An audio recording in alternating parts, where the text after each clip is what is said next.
Hello बच्चों, आप लोग कैसे हैं। मैं धर्म इंस्टीट्यूट में आपका स्वागत करता हूं। बच्चों, हम लोग जो है क्लास 12 के हिंदी मीडियम में बायोलॉजी की एनसीईआरटी पढ़ रहे हैं। ये जो है क्लास 12 की एनसीईआरटी का ये 6 चैप्टर है, वंशागत का आणविक आधार। बच्चों, आप लोग जानते हैं कि वंशागत के आणविक आधार में इसके पहले हमने 12 वीडियो आप लोगों को अपलोड करवा दिया है।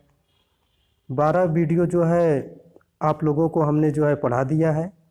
और ये जो है 13वीडियो है, 13वां वीडियो है। और इस वीडियो में हम लोगों को जो टॉपिक पढ़ना है वो है आनुवंशिक कोड। तो बच्चों ध्यान दीजिएगा, आज हम लोग जो है आनुवंशिक कोड के बारे में पढ़ेंगे कि आनुवंशिक कोड होता क्या है। तो बच्चों अब हम लोग जो है टॉपिक पे आते हैं। बच्चों, आप लोग जानते हैं कि प्रतिकृति व अनुलेखन के दौरान, बच्चों ध्यान दीजिएगा, प्रतिकृति व अनुलेखन के दौरान न्यूक्लिक अम्ल से यानी कि एक न्यूक्लिक अम्ल से दूसरे न्यूक्लिक अम्ल का प्रतिलिपिकरण होता है। बच्चों, आप लोग ये सारी चीज़ जो है पढ़ भी चुके हैं कि प्रतिकृति व अनुलेखन के दौरान जो है एक न्यूक्लिक अम्ल दूसरे न्यूक्लिक अम्ल का प्रतिलिपिकरण करता है।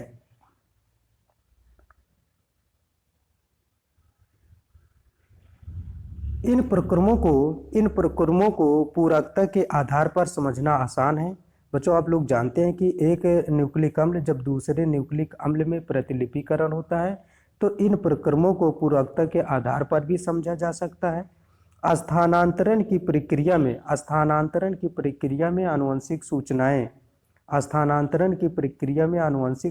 न्यूक्लियोटाइड के बहुलकों से अमीनो अम्लों के बहुलक की ओर स्थानांतरित होते हैं। बच्चों, ये बहुत ही इंपॉर्टेंट लाइन है कि जो स्थानांतरण की प्रक्रिया में जो भी आनुवंशिक सूचनाएं होती है वो एक न्यूक्लियोटाइड के बहुलक से अमीनो अम्लों के बहुलक की ओर स्थानांतरित होती है। तो बच्चों ध्यान दीजिएगा कि जो न्यूक्लियोटाइड के बहुलक है वो अमीनो अम्लों के बहुलक की तरफ जो है स्थानांतरित होती है। ओके बच्चों।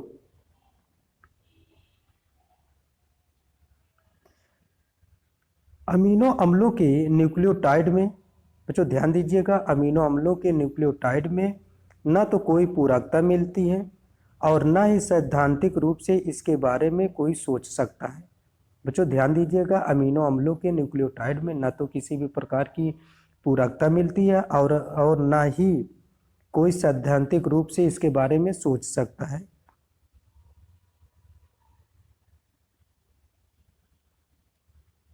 न्यूक्लिक अम्ल, बच्चों ध्यान दीजिएगा, न्यूक्लिक अम्ल जिसे हम लोग न्यूक्लिक आनुवंशिक पदार्थ भी कहते हैं, न्यूक्लिक अम्ल को ही आनुवंशिक पदार्थ कहा जाता है।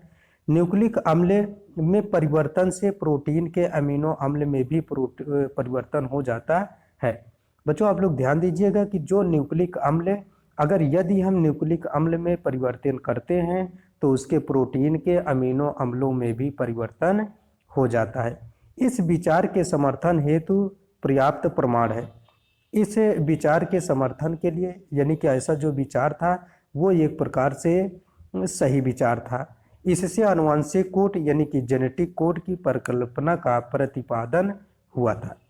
तो बच्चों, आप लोग जानते हैं कि जो न्यूक्लिक अम्ल में, अगर यदि हम न्यूक्लिक अम्ल में परिवर्तन करते हैं तो उसके प्रोटीन के अमीनो अम्ल में भी परिवर्तन हो जाता है। इस विचार का जो है बहुत सारे प्रमाण मिले भी हैं। इससे आनुवंशिक कोड की परिकल्पना का भी प्रतिवादन या प्रतिपादन हुआ था, जो कि प्रोटीन संश्लेषण के दौरान अमीनो अम्लों के अनुक्रम को निर्धारित करते हैं। जो कि बच्चों जो है प्रोटीन संश्लेषण के दौरान आप लोग जानते हैं कि अमीनो अम्लों के अनुक्रम को भी ये निर्धारित करने का कार्य करता है। ओके बच्चों। बच्चों, आप लोग ध्यान दीजिएगा, एक जॉर्ज गैमो एक भौतिकविद थे। बच्चों ध्यान दीजिए कि जॉर्ज गैमो एक भौतिकविद थे जिनका विचार था कि यदि क्षार केवल 4 है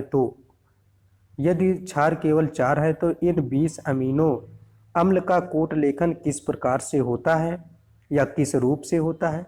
बच्चों ध्यान दीजिए कि एक जॉर्ज गैमो एक भौतिकविद थे जिनका विचार था कि यदि क्षार केवल 4 है तो इन 20 अमीनो अम्लों का कोट लेखन किस रूप में होता है। अतः कोट के निर्माण में क्षारों का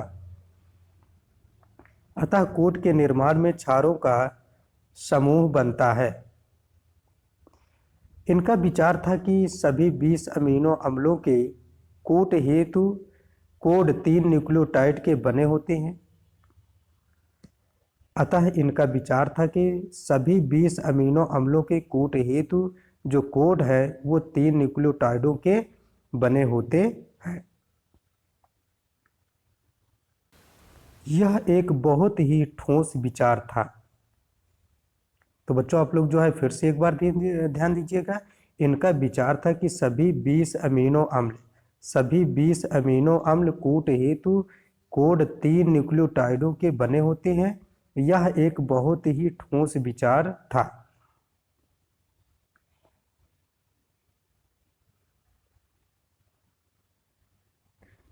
जिससे 4 पावर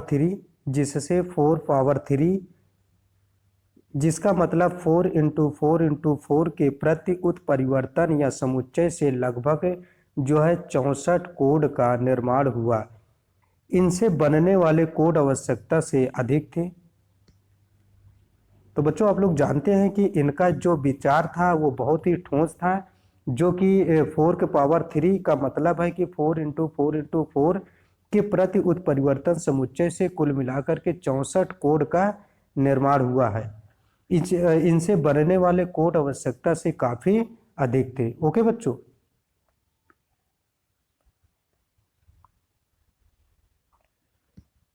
अब ध्यान दीजिएगा आप लोग जो है, जो कि बहुत ही इंपॉर्टेंट है कि जो प्रकूट होता है, जो प्रकूट जिसे हम लोग कोडान भी कहते हैं, वो कैसे होते हैं? त्रिक होते हैं।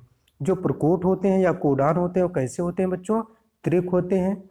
इसका निर्माण, इसका प्रमाण देना अत्यधिक कठिन कार्य था, लेकिन हरगोविंद खुराना ने निश्चित क्षारों के समुच्चय युक्त आरएनए अणुओं से संश्लेषण की रासायनिक विधि का विकास किया था।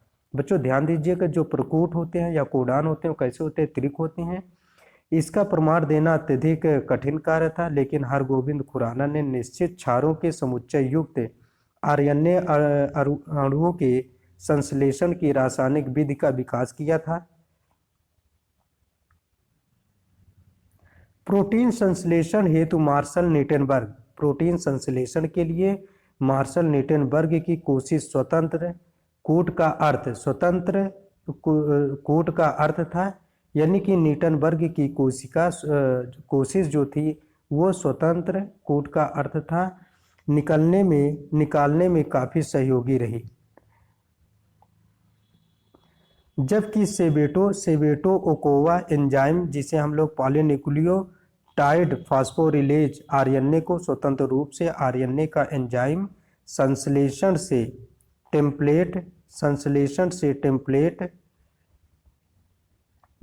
निश्चित अनुक्रमों के साथ बहुलकृत होने में सहायता प्रदान करता है। ओके बच्चों,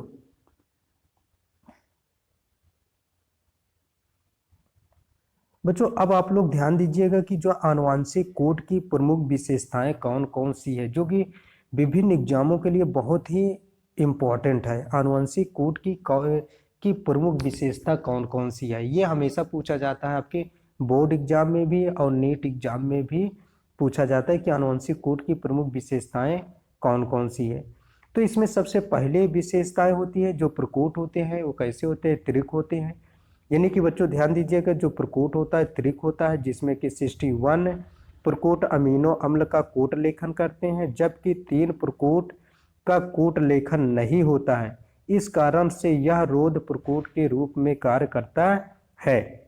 बच्चों आप लोग ध्यान दीजिएगा, आनुवंशिक कोड की प्रमुख विशेषताओं में जो पहला विशेषता है वो यह है कि जो प्रकूट होते हैं वो त्रिक होते हैं, जिससे कुल मिलाकर के 64 प्रकूट बनते हैं, जिसमें से कि 61 प्रकूट अमीनो अम्लों का कूट लेखन करता है, जबकि 3 प्रकूट जो है अमीनो अम्लों का कूट लेखन नहीं करता है। जो प्रकूट अमीनो अम्लों का कूट लेखन नहीं करता है उसे हम लोग जो है रोध प्रकूट कहते हैं। रोध प्रकूट का मतलब होता है कि ये कूट लेखन में भाग नहीं लेता है। ओके बच्चों,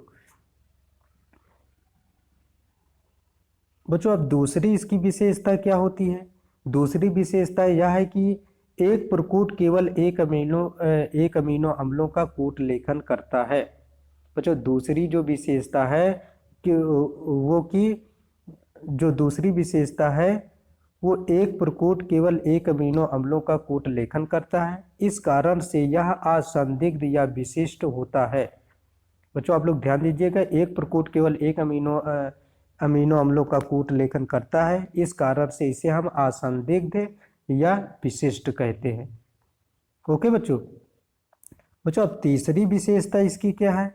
जो तीसरा विशेषता है वो कि कुछ अमीनो अम्लों का कूट लेखन एक से अधिक प्रकूटों द्वारा होता है। बच्चों ध्यान दीजिएगा, अभी आपने क्या पढ़ा कि एक अमीनो अम्ल केवल एक का कूट लेखन करता है, लेकिन यहाँ पर क्या है, कुछ अमीनो अम्लों का जो कूट लेखन है वो एक से अधिक प्रकूटों द्वारा होता है। इस कारण से इन्हें हम लोग अपहासित कूट कहते हैं। तो बच्चों आपसे पूछा जा सकता है अपहासित कूट क्या है? अपहासित कूट का मतलब होता है जब जब जो प्रकूट होता है जब एक से अधिक अमीनो अम्लों का कूट लेखन करता है तो उसे हम लोग अपहासित कूट कहते हैं। ओके बच्चों।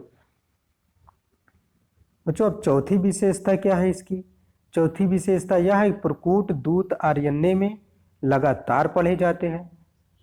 बच्चों आप लोग ध्यान दीजिएगा, अगर यह वीडियो आप लोगों को अच्छा लग रहा हो तो हमारे चैनल को आप लोग सब्सक्राइब कर लीजिएगा और इस वीडियो को आप लोग जो है लाइक ज़रूर कर दीजिएगा और अपने दोस्तों के पास भी हमारे वीडियो को भेजिएगा ताकि उनको भी जो है बेनिफिट मिल सके। तो बच्चों हम लोग जो है ये चौथा जो विशेषता है वो है कि प्रकूट दूत आरएनए में लगातार पढ़े जाते हैं, ये बिना रुके हुए नहीं होते हैं।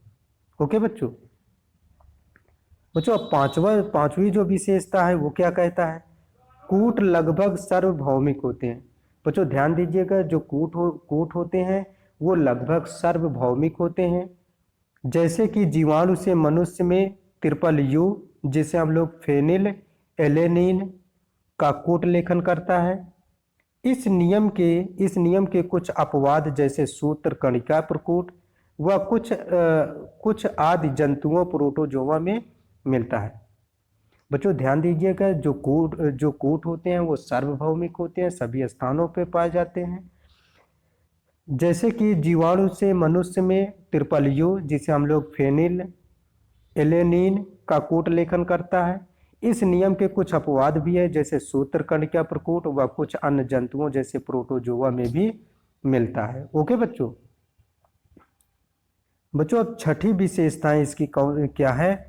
वो छठी विशेषता क्या कहता है कि ए यू जी दोहरा कार्य करते हैं। बच्चों ध्यान दीजिएगा कि जो AUG होते हैं वो कैसे कार्य करते हैं? दोहरा कार्य करते हैं। यह जो है मिथियोनिन का कूट लेखन करता है, यानी कि AUG जो होता है वो दोहरा कार्य करता है और मिथियोनिन का ये कूट लेखन करता है। यह एक प्रारंभिक कूट के रूप में कार्य करता है। तो बच्चों यहाँ से 3 प्रश्न बनता है कि जो है कौन सा ऐसा कूट लेखन है जो कि दोहरा कार्य करता है? तो AUG। मेथियोनिन का कूट लेखन कौन करता है? AUG। और प्रारंभिक प्रकूट कौन सा है? तो AUG आ जाएगा, तीनों आ जाएंगे इसमें। ओके बच्चों। आप ध्यान दीजिएगा, नई लाइन से यहाँ पर कुछ पॉइंट दिया गया है। यदि एक दूत आरएनए में निम्न न्यूक्लियोटाइड अनुक्रम है तो इनके द्वारा कूट लिखित अमीनो अम्ल के अनुक्रमों की कल्पना करो। बच्चों यहाँ पर एक प्रश्न पूछा गया है कि यदि एक दूत आरएनए में निम्न न्यूक्लियोटाइड का अनुक्रम दिया गया है तो उसका कूट लेखन किस अमीनो अम्लों के अनुक्रम में होगा? तो बच्चों जैसे यहाँ पर AUG दिया है, उसके बाद ट्रिपल यू दिया है, उसके बाद UUC दिया है, फिर UUC दिया है, फिर ट्रिपल यू दिया है, फिर ट्रिपल यू, फिर UUC दिया गया है। ये एक प्रकार के क्या होते हैं? ये नाइट्रोजनी क्षार के रूप में पाए जाते हैं जो कि ट्रिपलेट के फॉर्म में होते हैं। तो ये त्रिकूट के रूप में पाए जाते हैं। अब इसके विपरीत अगर देखें हम लोग जो है बच्चों आप लोग ध्यान दीजिएगा, अगर इसके विपरीत हम लोग देखें तो AUG किसका कूट लेखन करता है? मिथियोनिन का। ट्रिपल यू किसका करता है? फेनिल का। और UUC भी किसका करता है, फेनिल एलेनिन। यहाँ पर फिर ये क्या हो जाएगा, फेनिल एलेनिन। तो ये सभी जो है क्या हो जाएंगे, फेनिल एलेनिन का ही कूट लेखन करते हैं। ओके बच्चों।